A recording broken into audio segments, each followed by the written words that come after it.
A paz do Senhor seja com todos. Gratidão, gente, mais uma vez por estar aqui.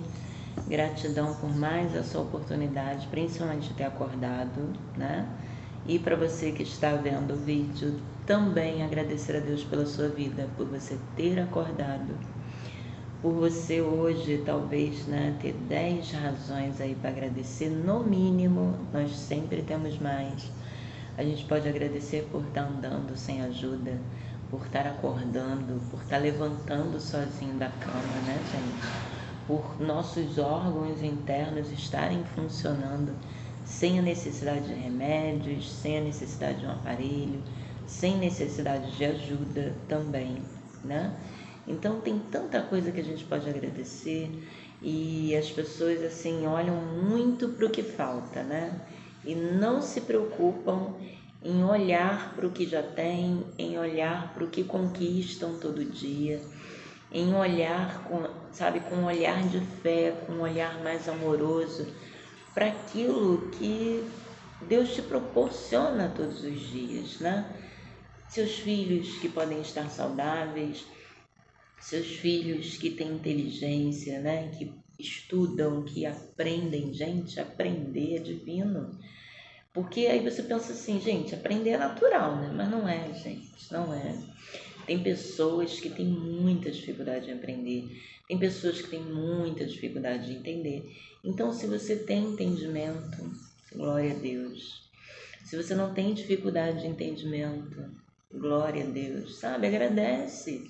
Se você tem fácil discernimento das coisas, você vê uma situação e você consegue discernir a real situação, né? Porque às vezes pessoas criam situações para que você pense uma coisa, né? Igual fofoca, né, gente? Coisa feia. Mas aí criam toda uma situação para que você julgue, ou para que você fale, ou para que você veja, né, o outro, ou a situação, uma própria coisa, com aquela visão que ela quer te colocar. E isso pode ser para bom, isso pode ser para ruim também, tá, gente? Mas quando você tem discernimento, quando você consegue discernir uma situação, e esse dom, gente, vem do céu, nós não temos condição, né, nenhuma, de você ver a manobra que a pessoa está criando. Deus te mostra a visão distorpada daquela pessoa. Deus te mostra o equívoco daquela pessoa. Quer ver um exemplo? Vamos ilustrar. Bom, todo mundo conhece a história de Davi, que estava pastando aí. Bom, eu acho que todo mundo conhece, né, gente? Mas se você não conhece, eu vou estar falando da história de Davi, que foi rei por muitos anos de Israel. Foi a única pessoa, né, o único ser humano na Bíblia comparado de toda a história que foi um homem segundo o coração de Deus. E Davi tinha muitos pecados, muitos erros, muita coisa, mas Davi tinha o arrependimento, e naquilo que ele se arrependia, ele não errava mais, né? Então é como se eu aprendi, Senhor, me perdoa, eu entendi que eu estou errado, que uma pessoa diante de ti não deve fazer isso, e aí eu me levanto do pó e das cinzas do erro, do pecado, e aí eu vou continuar a vida. E lógico que como seres humanos, né, posso até achar que estou fazendo uma determinada coisa, na minha opinião, correta, mas que está errada diante de Deus. E aí Deus pode me repreender de novo, mas é uma outra situação, uma outra tarefa, um outro processo, um outro erro que não tem nada a ver com aquele antigo erro em que eu me arrependi. Então estava Davi em sua casa, né, o caçula dos irmãos, sendo tratado como caçula, né, gente? Quem tá lá no meio das ovelhas, cadê Davi? Ah, tá lá, você não sabe que ele gosta de ficar lá? Aquele menino não dá pra caçar, não dá pra nada não, porque ele gosta de ficar lá sentadinho, tocando a harpa dele, com as ovelhinhas dele, fazendo música, é isso que ele gosta, é muito calmo, sabe? Davi, não sei não, sabe, gente? Ele gosta de ficar lá com a vidinha dele, né? Uma tranquilidade. Os irmãos não, os irmãos vai caçar, os irmãos vai lutar, os irmãos, né? Vai fazer as coisas, mas ele não gosta.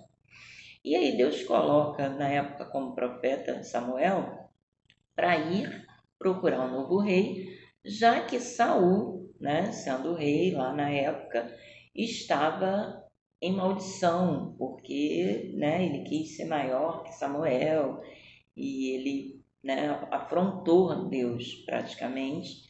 E aí, neste instante, quer dizer, não neste instante, né, já deve ter sido uma coisa antes, já toda preparada, mas naquele momento Deus destituiu Saul de rei. Ele não sabia ainda, mas, né, Deus, ele sabia que alguma coisa estava acontecendo que não era certa, mas Deus já tinha o destituído e já tinha escolhido outro.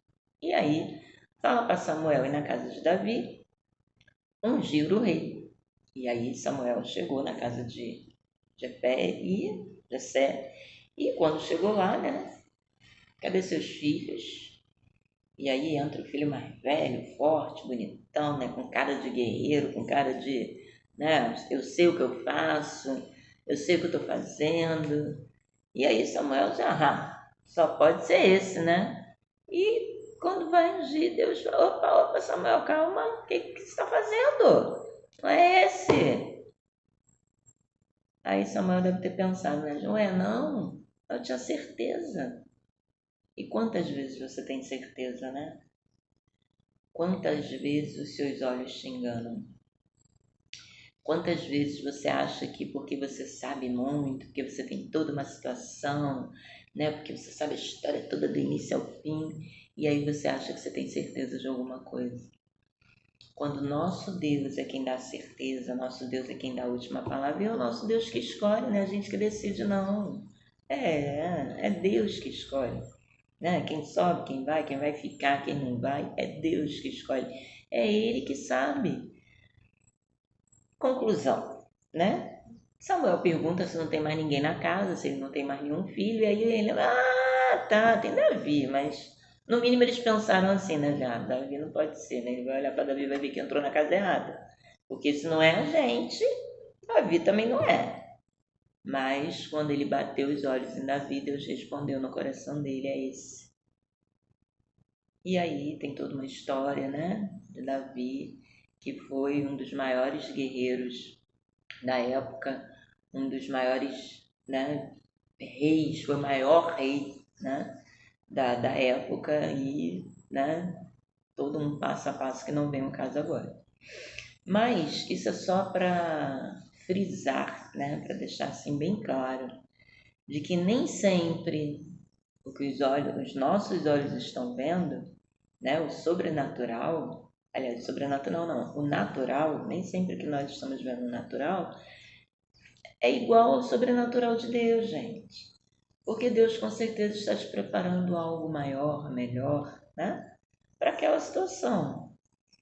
Então, hoje, 25 de fevereiro, para você que talvez não tenha acordado tão bem, que o Senhor seja contigo, que te console, que te ajude, que seja na enfermidade, na dor, né, no desemprego, na tristeza de estar enterrando um ente querido, que o Senhor seja com você, que o Senhor console profundamente seu interior e que você seja renovado nas suas forças, para que a palavra de Deus se cumpra na sua vida, quando diz o choro pode durar uma noite, mas a alegria vem pela manhã. E aí, gente, Billy Graham, dando continuidade ao livrinho, deixou para nós Efésios, capítulo 4, versículo 20. E diz assim: mas não foi essa a maneira de viver que vocês aprenderam como seguidores de Cristo. Opa! Abandone a velha natureza de vocês, que fazia com que vocês vivessem uma vida de pecado. Uma vida de pecado, gente, né? No meu entendimento, vou falar assim porque não quero contrariar quem não pensa igual a mim, né? Que vai dizer logo que eu estou errada.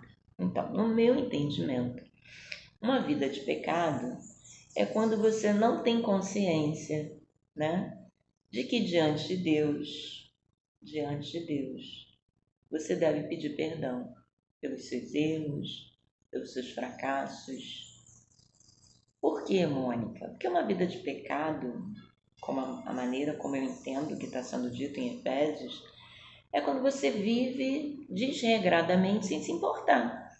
Então você até sabe que está fazendo coisas erradas, mas você não se importa, porque você se manda, porque é você que sabe, porque você sai fazendo da sua vida o que você acha melhor, né? Você esquece que é um dono, você esquece que a casa tem dono, que você está na casa dele, né, gente? A gente não pode esquecer que nós vivemos, nós chegamos aqui, a casa já tinha dono, não mudou nada desde. Eu tô com 52, vou fazer, né, gente? Lá baixinho, 52 vou fazer. Então, desde que estou aqui, estou na casa de alguém, né? Tendo a oportunidade de ser tratada, a oportunidade de melhorar. Para quem, Mônica? Para mim mesmo. Para quê, Mônica? Para que eu possa ter a dignidade, ter a honra de ganhar a eternidade com meu Senhor, de ser salva, de obedecer, de entender que entreguei para o Senhor tudo e todos e falar: Senhor, eu não sei fazer, mas tu sabes. Se eu não entendo, Senhor, tu entendes para mim. Se eu não sou capacitada, Senhor, o Senhor é capacitado por mim. Porque tudo posso naquele que me fortalece. Não foi isso que nós falamos? Então, aqui na Bíblia de Estudo John Wesley, no versículo 17, tem um títulozinho que ele vai até o 24. Então, eu vou estar começando no 17 e a gente passa pelo 20, tá? Então, diz assim: Isto, portanto, digo no Senhor, e no Senhor testifico. Desculpa, gente, vou começar de novo que foi feio. Isto, portanto, digo e no Senhor testifico: não vivam mais como os gentios, que vivem na vaidade de seus próprios pensamentos, tendo o seu entendimento obscurecido, quer dizer, eu estou enxergando nada, separados da vida que Deus concede, que é uma vida abençoada, por causa da ignorância em que vive. Então, essa vida de pecado, gente, que a pessoa vive na ignorância, entendeu? Ainda não sabe que está errado. Na opinião dela, pode fazer, né? O que tem?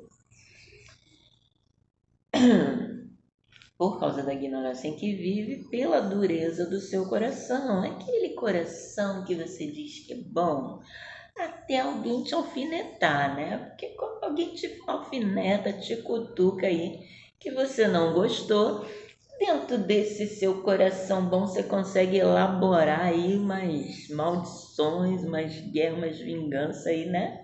Que ó, só a graça de Deus. Tendo se tornado insensíveis, eles se entregaram à libertinagem para, de forma desenfreada, né, não tem limites nenhum, cometer todo tipo de impureza. Mas não foi assim que vocês aprenderam de Cristo. Se é que de fato ouviram falar dele e nele foram instruídos, segundo é a verdade em Jesus. Então aqui ele deixou claro que se você não aprendeu, você não pode responder pelo que você não aprendeu. Se você não foi instruído, você não pode responder pelo que você não foi instruído. Então eu não posso te condenar pelo aquilo que você não sabe. Primeiro eu tenho que te informar, primeiro eu tenho que te instruir, primeiro eu tenho que te ensinar, para diante do que você aprendeu poder te cobrar, né? Assim, gente, o professor dá a lição e depois a prova. Então, com Deus é a mesma coisa. Ele nos dá, com Deus não é melhor, porque ele nos dá a solução, né? E aí não é ele que aplica a prova, mas quando a prova vem, nós já tivemos a lição, gente. É que as pessoas ficam desesperadas, esquecem de usar, sabe? A lição já foi. A resposta da prova já foi, a solução já veio. Aí vem a dificuldade, aí vem a prova, aí vem a avaliação, né? É depois, tudo com Deus é depois. 22. Quanto à maneira antiga de viver, vocês foram instruídos a deixar de lado, abandona isso, a velha natureza, Eu preciso que você não seja mais assim, porque eu quero te usar, que se corrompem segundo desejos enganosos. 23. A se deixar renovar no espírito do entendimento de vocês, a se revestir da nova natureza, criada segundo Deus, em justiça e retidão, procedentes da verdade. Então, Mônica, o que muda quando eu aceito Jesus? Primeira coisa, você já quer falar a verdade, né, gente? Você já quer ter uma vida reta, uma vida correta. Se você mentir, você não quer mentir mais. Se você enganar, você não quer enganar mais. Se você era infiel, você não quer ser mais infiel. Então, assim, é você. Você olha para trás e fala, meu Deus, o que é aquilo? Não quero mais ser assim não, Senhor. Né? Vamos mudar aqui. Eu quero ter orgulho de mim. Quero olhar para mim, quero sentir orgulho. Quero olhar para mim, olhar no espelho e falar, ô glória, nova criatura eu sou, para a glória de Deus. Porque fazer errado a gente não precisa aprender, né, gente? Eu acredito que nós já nascemos sabendo exatamente fazer errado. Para fazer errado todo mundo sabe. Você não precisa de instrução para fazer errado. Agora, para fazer certo, tem que perseverar, tem que querer, porque o errado vem, fazer errado vem e, sabe, você tem que, ó, dia após dia após dia, um dia de cada vez, gente. E aí a palavra de Deus diz o quê? Basta cada dia seu próprio mal, acordou de manhã não temas, e quando eu acordar amanhã, basta cada dia seu próprio mal, acordou não temas. E amanhã, e no outro dia, Mônica, basta cada dia seu próprio mal, acordou não temas. A palavra de Deus tem que se cumprir. E aí, diz assim, Billy Graham deixou para nós. Paulo não era nada manso antes da sua conversão, né? Quem sabe a história de Paulo sabe que ele era Saulo, né? Matador, guerreiro, chegava para resolver, inteligentíssimo, sabia tudo lá que os fariseus ensinou a ele, estudou nas melhores escolas. Então Saulo era destemido. Mas aí Deus, né, transformou, tirou ele de Saulo para virar Paulo. Então Paulo tem que ser diferente, Paulo tem que ser manso. Orgulhosa e brutalmente, ele prendia os cristãos e procurava destruí-los. Paulo era intolerante, egoísta e soberbo. No entanto, quando escreveu sua fervorosa e afetuosa epístola à igreja de Galácia, né? Dentre outras coisas, ele disse, mas o fruto do Espírito é. Ele entendeu, gente. Benignidade, bondade e mansidão, entre outras coisas, né? Que ele falou mais coisas. Que está em Gálatas 5, 22 e 23. Sua submissão era algo dado por Deus, não inerente ao ser humano. Desculpa. Não é da nossa natureza sermos mansos, né, gente? A gente fica bravo quando acontece alguma coisa que a gente não gosta, a gente, né? Ao contrário, é da nossa natureza sermos orgulhosos e arrogantes. Por isso, o novo nascimento é essencial a todos nós. Foi por esta razão também que Jesus foi bem sincero ao dizer não somente a Nicodemos, mas a todos nós: importa-vos nascer de novo. Importa-vos nascer de novo. Você precisa nascer de novo. Mas, Mônica, eu já conheço Jesus, sabe? Eu já vou para a igreja, Tá, mas você já nasceu de novo? Eita, desculpa aí, gente. Importa-se vos nascer de novo? João 3,7. Aqui começa a mansidão. Sua natureza precisa ser transformada. E tem uma oração. Pai Celestial, dai-me o mesmo tipo de mansidão que deste a Jesus, gente. É pedir muito, Pai. Pai Celestial, dai-me o mesmo tipo de mansidão que deste a Jesus, que deste a Saulo, que virou Paulo. Mesmo tipo de mansidão, Senhor, que deste a Pedro, né? Que andou com Jesus ainda fervoroso, né? Agitado, mas que depois aprendeu que tinha que ser manso. negou Jesus 3 vezes. Foi o único que, sabe, publicamente negou Jesus. Mas quando Jesus precisou que apacentasse as ovelhas, ele pediu para quem, gente? Pedro, apacenta as minhas ovelhas. Então deixa que Deus transforme você para o que Ele quer de você. Ele te criou, Ele sabe exatamente quem você é. Não precisa ficar se desculpando pelos seus comportamentos, pelas suas atitudes. Ele te criou. Ele sabe quem você é, mas Ele precisa que você seja transformado. Ele precisa que você não volte a fazer as coisas que você fazia lá atrás. Lembra? Então, Ele não precisa que você faça mais, Ele não precisa que você seja mais assim. Ele precisa que você tenha atitudes diferentes para mostrar que você renasceu de novo. Fique na paz. Tenha um excelente dia.